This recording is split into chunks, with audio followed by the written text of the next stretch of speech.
Hello everyone, welcome back to mum and munchkin. আশা করি সবাই তোমরা ভীষণ ভালো আছো আর বাচ্চারাও নিশ্চয়ই খুব ভালো আছে। আবারও আজকে নতুন একটা রেসিপি তোমাদের সাথে শেয়ার করব এবং আজকের রেসিপিটাও অন্যান্য রেসিপির মতো ভীষণই হেলদি এবং স্বাস্থ্যগুণে ভরপুর। তবে হ্যাঁ, রেসিপিটা যদি ভালো লেগে থাকে একটা লাইক করে দেবে, আর যদি এখনও পর্যন্ত চ্যানেলটাকে সাবস্ক্রাইব করে না থাকো তাহলে অবশ্যই চ্যানেলটাকে সাবস্ক্রাইব করে মাম অ্যান্ড মাঞ্চকিনের সঙ্গে থেকো। তাহলে চলো আজকের রেসিপিটা শুরু করা যাক। আজকের এই হেলদি রেসিপি বানানোর জন্য প্রথমে একটা প্রেশার কুকার খুব ভালো করে গরম করে তার মধ্যে 1 চামচ সর্ষের তেল অ্যাড করে দিয়েছি। সর্ষের তেলটা যখন গরম হয়ে এসে তার মধ্যে 1 চা চামচ আমি গোটা সর্ষে ইউজ করেছি। গোটা সর্ষেগুলো ফাটতে শুরু করেছে যখন, তখন তার মধ্যে চপ করে রাখা যে পেঁয়াজগুলো ছিল সেগুলো আমি অ্যাড করে দিয়েছি। তোমরা যদি এই রেসিপিটা সর্ষের তেলে করতে না চাও তাহলে সেক্ষেত্রে কিন্তু তোমরা অলিভ অয়েল বা ঘিও ইউজ করতে পারো। এইবারে আমি এই পেঁয়াজগুলোকে 1 মিনিট ধরে মিডিয়াম টু লো ফ্লেমে একটুখানি সতে করে নেব।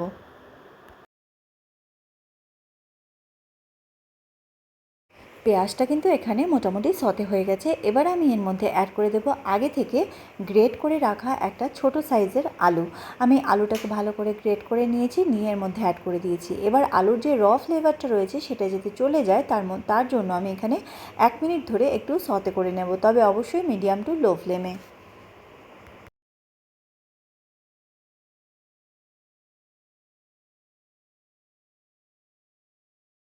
1 মিনিট ধরে সতে করে নেওয়ার পরে আমি এখানে অ্যাড করে দিচ্ছি চপ করে রাখা কিছু টমেটো। আমি হাফ টমেটো এখানে ইউজ করেছি, তোমরা চাইলে টমেটোটা আরেকটু বেশি পরিমাণেও দিতে পারো। টমেটোটা দেওয়ার পরেও আবার বেশ কিছু সেকেন্ড ধরে একটুখানি নাড়াচাড়া করে নিচ্ছি। এইবারে আমি দিয়ে দিচ্ছি হাফ চা চামচ হলুদ গুঁড়ো। এইবারে দিয়ে দিচ্ছি প্রয়োজন মতো একটুখানি নুন।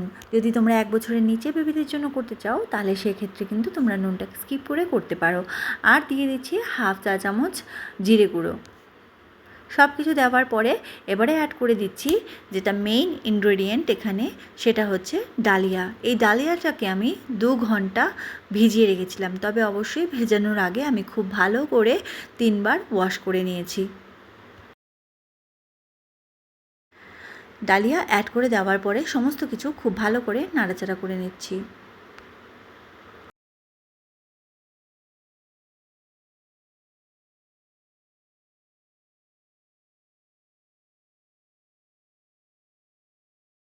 সব কিছু খুব ভালো করে মিক্স করা হয়ে গেছে। এবার আমি অ্যাড করে দিচ্ছি এখানে 2টো খেজুর, যেটা আমি সারা রাত ভিজিয়ে রেখেছিলাম।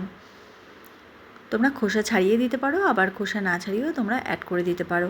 দিয়ে আবারও খুব ভালো করে সব কিছু একসাথে মিক্স করে নেব একটুখানি।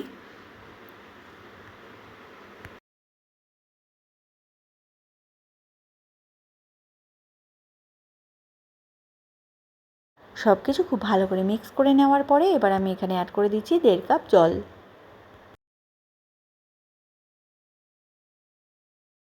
জল অ্যাড করার পরে সমস্ত ইনগ্রেডিয়েন্ট আবারও একবার মিক্স করে নিচ্ছি।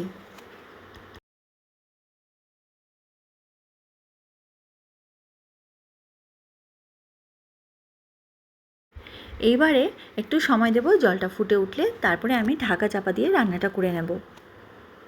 তো জলটা ফুটে ওঠার পরে ঢাকা চাপা দিয়ে আমি 3টে হুইসেল দিয়ে রান্নাটা কমপ্লিট করে ফেলব।